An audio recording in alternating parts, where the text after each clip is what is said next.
Hello, my name is Chloe. I'm an intern at Pencilish, and I'm going to show you guys how I designed the character Miss Mittens, the cat librarian from our new short series, Cat Facts.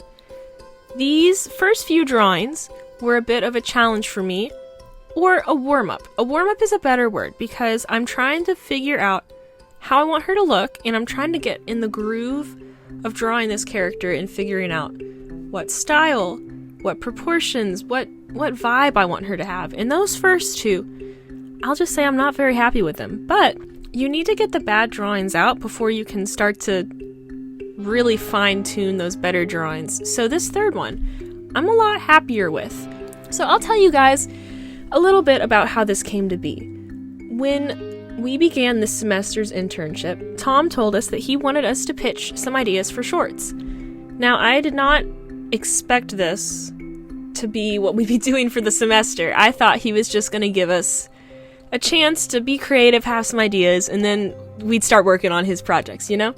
So I had this idea about a cute little cat librarian, because I'm a cat person. I've got 3 cats at home. I grew up with cats.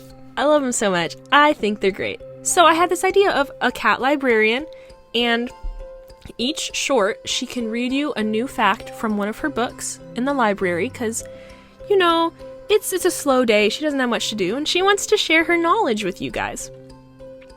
And so I pitched this idea, and I was not expecting much of a reception, because I've always been a little bit of a nerd, goody two-shoes sort of student.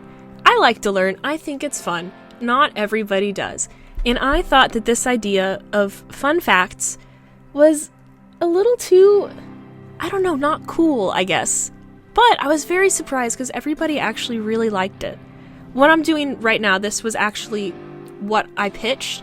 This page here, these were my sketches, and so that's why I've got all these words. I'm writing out what this idea could be, what it could look like. But when I pitched it, everybody was very receptive to it, and they thought it was a fun idea. They're like, I'd want to watch it. And I was like, you would?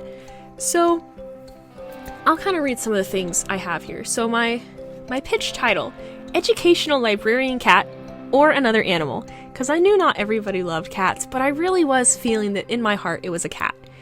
And so the idea was she could share weird or interesting animal facts with the viewers.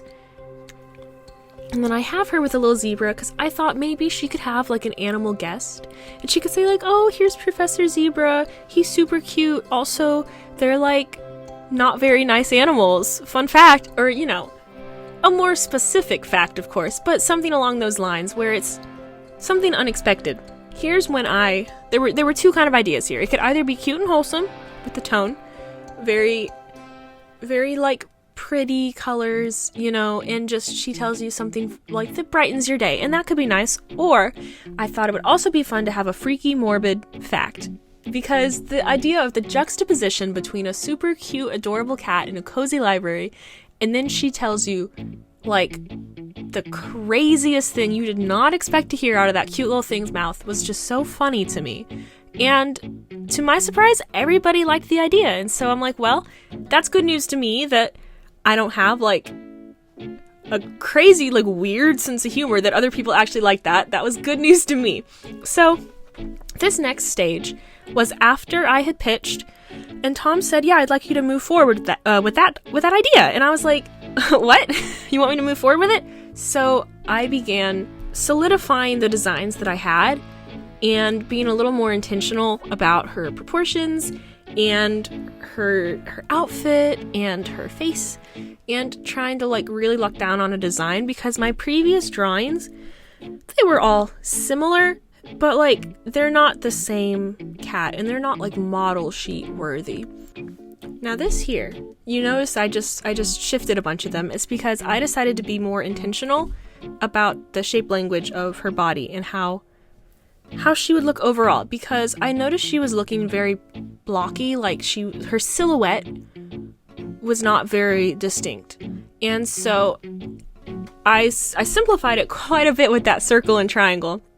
Thinner at the neck, and then her little cardigan and skirt kind of flare out to give more intentional shape. As I moved forward with this line art, I was trying to really be intentional about the shapes and like the convexness or concaveness of like the curve, depending on where it was, you know, just trying to really have tight intentional line art, because as an artist, I love the sketch phase where everything is loose and rough and I can really get life. I feel like I can get a lot more life into a pose and movement, and like, you know, dynamic poses are a lot easier when it's rough and sketchy, because it's rough and sketchy. And then when I turn around to clean it up, I feel like it loses so much of the dimensionality and the movement and the life.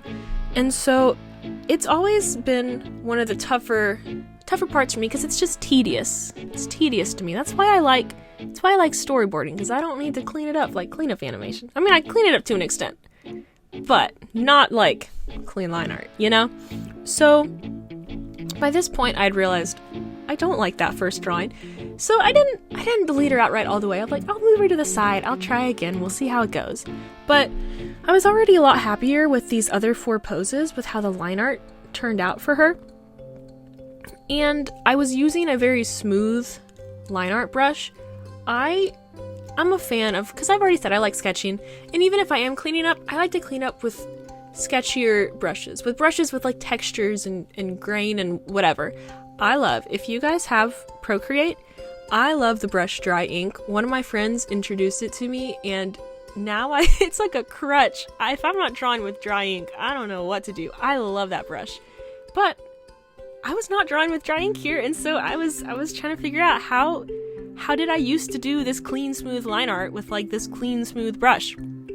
But on my second pass, with the very first pose, just like compare the two. I was making sure that I was keeping the dimensionality is really the big thing, I think, with cleanup, is it's so easy to lose the dimensionality or to just warp the shape where it no longer feels right. But in the end, I'm happy with how the line art turned out, and I went forward to do some colors on her, which I can show you now, and we ended up with this cute design, these cute colors, and I'm very happy with how our cute little Miss Mittens turned out. I hope you enjoy the new short series, and it was good talking with you. Goodbye!